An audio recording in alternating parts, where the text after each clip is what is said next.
Coming up on Pet Heroes, a young woman is saved by her horse during a hazardous cross-country journey.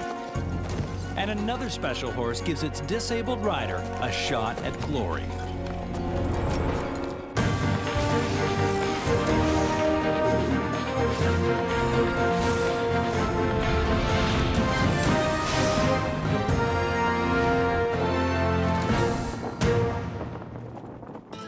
Hi, I'm Jason McCoy, and welcome to Pet Heroes.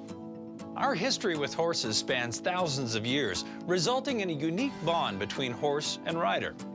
But what is the impact of that relationship? Well, here are two stories of special horses that helped shape the lives of their riders.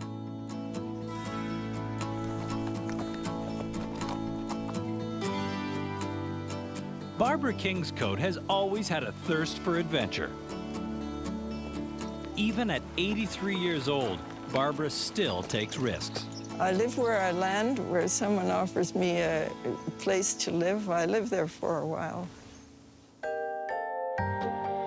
It was 1949, and at the age of 19, Barbara's adventurous spirit would send her on a cross-country trek with the help of Zazie, a horse who saved Barbara's life not once, but twice. Barbara first meets Zazie while living with her close friends, Charlie and Peg Dobson, on their farm near Montreal. And Charlie loved her and taught her how to do all kinds of wonderful things.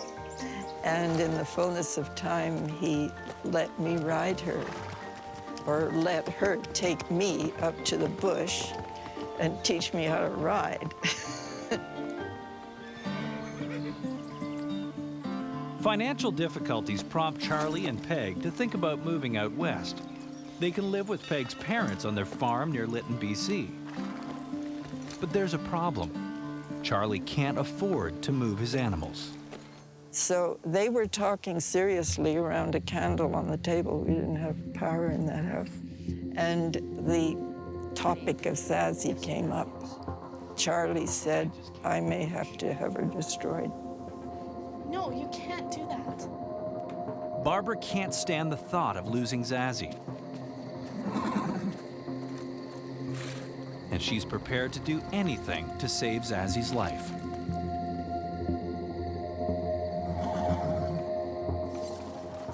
Ranch owner and horse expert Mac McKenney knows what it takes to develop a successful relationship between a horse and rider. You can train horses to do things, and then you can also bond with a horse. They're different. Trust is the thing that you have to develop in order to achieve that bond. And that comes with time. You've got to take things slow and understanding the horse's gut feelings there as well as you do. The next day, Barbara finds Charlie and Peg, and she's prepared to make them an offer. I know what we can do. I have it all figured out. I said, I'll ride her out to BC. Oh, Barb, is all Peg would say. And Charlie, he knew I'd probably do something crazy. So he kind of kept quiet. And I sat quietly there and was planning for my trip. Charlie and Peg reluctantly decide to let Barbara ride Zazie across the country, a distance of more than 5,000 kilometers. They know she'll face dangers on the road, but they also know they can't talk her out of it. There was Zazie. Someone gave me a saddle, and somebody else gave me a rifle. And I had $100 to take with me, and off we went. Zazie was part Canadian horse, a rare and hardy indigenous breed, like the ones raised today by Barbara's friends, Shane and Patty Judy. Canadian horses are very strong. They have very good legs and feet. They have good minds on them. They're a thinking horse. We had other horse breeds before, and we've kind of gone with the Canadians over the other breeds because they're so versatile and strong and hardy. If I was going across the country, I would go on a Canadian horse. 2 months and more than 1,000 kilometers later, Barbara and Zazie find themselves in trouble when they run out of water. We came to a place where there was very little surface water to be found. And we slept among poplars there just on the side of the road without water to drink. And the mares should always have water, you know, at each end of the day at least. In the morning, we got moving again quite early and watched for water and found no water. Then we came upon a little blue lake shimmering in the sun. Zazie, there's a lake, there's water, come on. And Zazie walked down there to the edge of the sod, wouldn't go any further. I was thirsty, and so I thought, I'm going to go out there and get a drink. If she doesn't want to go get one, that's her tough luck. I swung down and walked. My first step was harmless. And then when I took another step... Zazie! Barbara now realizes why Zazie held back. The unassuming dirt is actually deadly quicksand. We had to get out of it.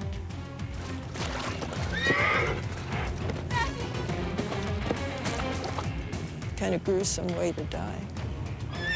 If you start to sink, you can't turn it around. There's no way out. There's a vacuum underneath. Barbara is sinking fast, and if she doesn't find a way out of this quicksand soon, she'll die.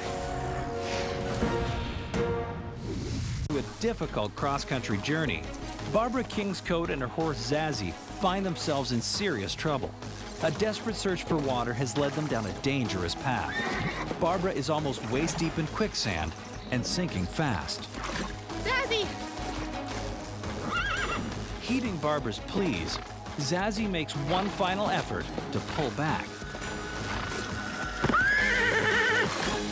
She reared back with that powerful hindquarters and pulled the two of us to safety. She put us both on the sod.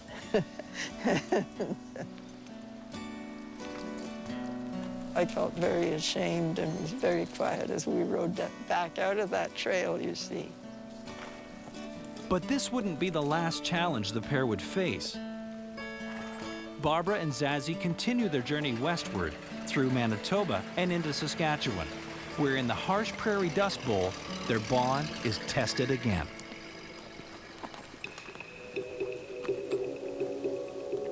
That day was a very hot day.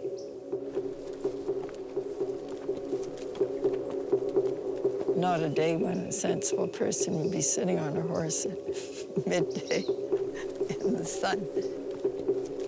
Zazie was thirsty, but I was more in need, and I went up a farm lane and saw a well and a pump.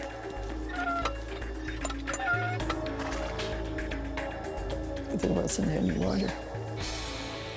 And then I walked over to the house and tapped on the door, and there was no one home. Is anybody? And so I walked back and lay down in the shade of this hedge and thought I'd just lie there till I could do something else.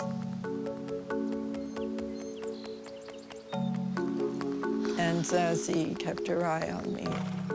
Barbara and Zazie are both suffering from severe dehydration. They've been without water for more than 24 hours, and they'll die if they don't get hydrated soon. I was not well at all.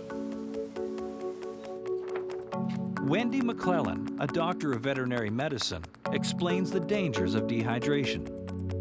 On a normal day, a horse can drink up to 40 liters of water, and add in a bit of heat and strenuous exercise, and that can triple.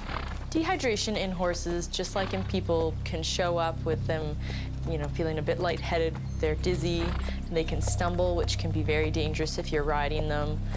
They're just not as alert and paying attention to their surroundings. The time was passing, and I wasn't coming to consciousness fully. And she began to nudge me and encourage me. Zazie, sensing that Barbara is in trouble, refuses to give up. When she nudged a bit, then I could get a hold of, you know, a leg and pulled myself up and pulled myself somehow onto the saddle. And then she turned out to the road again, and we traveled along the road. Zazie and Barbara slog along for what seems like an eternity. Hope is fading, and the sun is beating down on them. Then finally, a miracle. She just found her way until we came to a place where there was a little store. And that's where we both got some water.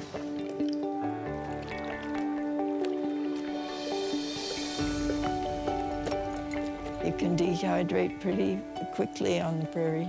I think she would have sensed that I could die, and she did something to get me moving. Zazie and Barbara share a strong bond. Because of this, Zazie's very aware of Barbara's normal routine. And when she sees her, unresponsive under that tree, she knows something's out of the ordinary and that something's wrong. In this case, when Zazie didn't get the response she expected from Barbara, she would continue and continue to nuzzle and nudge. Horses can be very persistent, and this is what saved Barbara's life. And she cared for people, so she knew how to look after me. And she used her common sense, and I had to learn that too. But on the last leg of their journey, Barbara and Zazie face one more problem. Zazie can go no further. The saddle is worn down and chafing badly, and the pain is unbearable. I took off that saddle once and for all, forever. And so off we went. Their epic journey, covering a distance of more than 5,000 kilometers, ends with Barbara walking beside her beloved companion. It was a wonderful trip. I think Zazie was bonded to me in such a way that we needed each other. The long journey and the bond that Barbara formed with Zazie would live on to define the rest of Barbara's life. That whole experience shared with the horse profoundly changed my life. Following her incredible journey with Zazie, Barbara dedicated herself to becoming a veterinarian. To become a female veterinarian in the early 50s would have taken a lot of courage. Society didn't approve of it, the veterinary profession didn't approve of it. Barbara was a real pioneer, and now over 85% of vet students are female. And at the age of 76, Barbara added another title to her resume: author. Barbara's words of inspiration, hope, and simplicity continue to touch readers everywhere. Coming up, can a special horse help a young girl overcome adversity?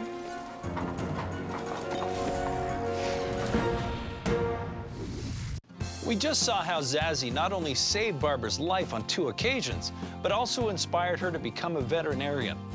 Next, we look at the story of Stephanie and Weezy, an incredible duo with big dreams. Stephanie Ross lives in Langley, British Columbia, with her parents Craig and Sharon and younger sister Chelsea. Stephanie's passion has always been sports. She was born with a love of the game, any game, and a fierce competitive drive. She was also born with cerebral palsy. We didn't realize that there was anything seriously wrong with Stephanie until she was about 18 months old, actually. And after many specialist appointments and hours at Children's Hospital and everything else, they finally narrowed it down. Living with cerebral palsy makes it difficult for Stephanie to move her arms and legs. Her disability never diminished her love of sports, but it seriously compromised her ability to play them. I really liked playing soccer and I liked playing baseball, but I wasn't able to. Couldn't run, couldn't kick, couldn't do any of this stuff without falling. One day she came home from school. It was sad for me. It was a hard day because she just said, "Daddy, how come I fall down all the time at school and the other kids don't?" Stephanie's parents searched for years to find her a suitable activity. They finally settled on equine therapy.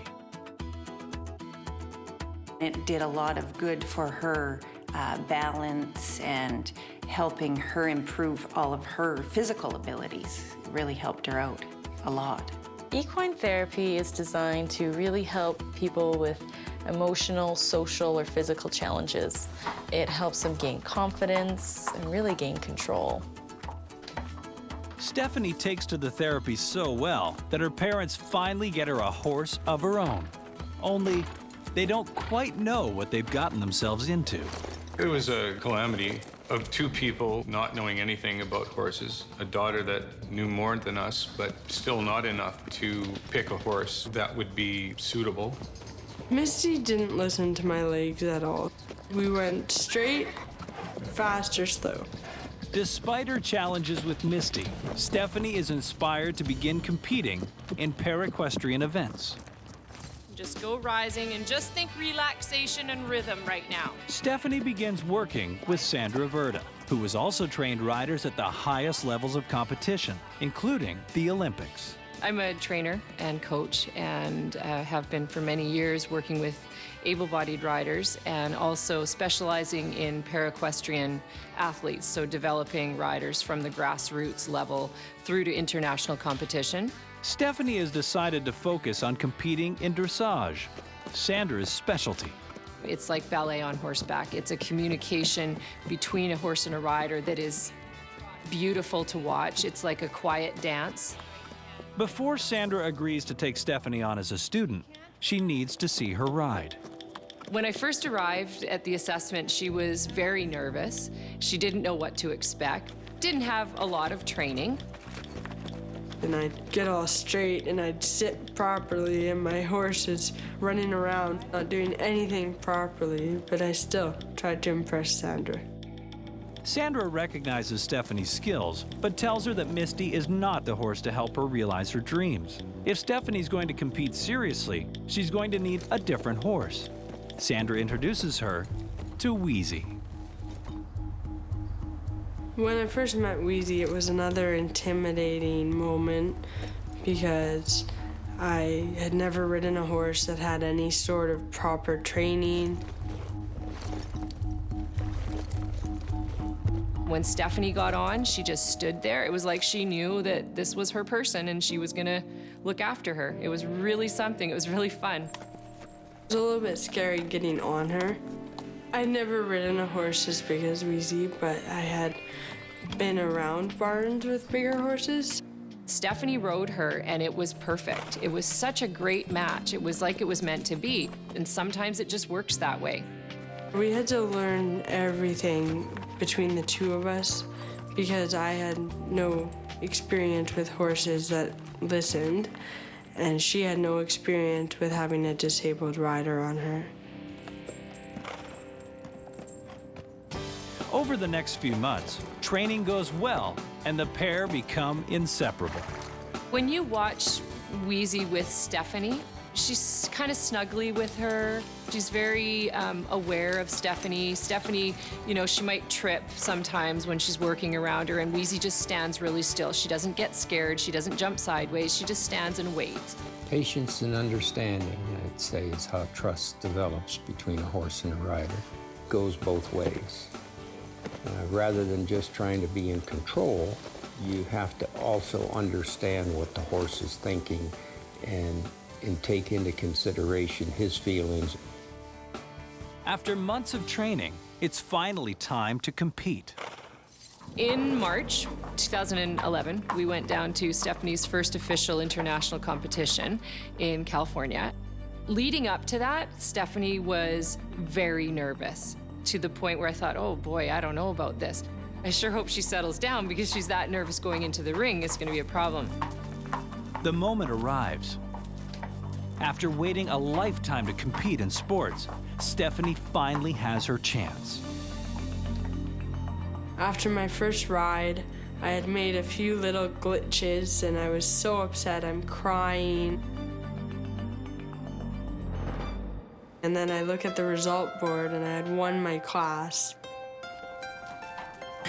I didn't think I was going to win anything. I ended up winning all 3 of my classes, and Team Canada won first overall. It was very, very exciting for me. She's currently 6th in Canada for para-equestrian dressage, and that's a really huge feat, especially for the short time that she's been doing this. She feels like she's part of a group that doesn't focus on the fact that she's Stephanie with a disability. She's just Stephanie that rides, Stephanie and Weezy, you know, and that's huge. When I'm on Weezy, we have our music and we both know it, and it's really fun because we're dancing together, and Weezy's legs, they're doing what I'm asking them to do. Now, Stephanie and Weezy dream of competing for Canada in the next Paralympics. Oh my God, the things she's achieved, I didn't think they would ever be possible. We're pretty touched. It's just given her a freedom and a release on life, I guess, that she just couldn't do on her own. Weezy is definitely a hero.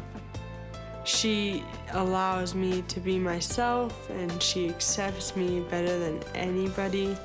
She never gets mad at me, she's never grumpy, she's very accepting and allows me into a whole different part of the world than I was ever in before.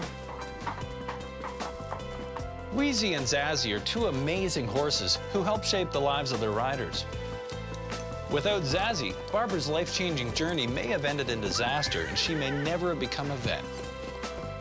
Weezy was the missing piece of the puzzle for Stephanie, allowing her to finally become the award-winning athlete she always believed she could be.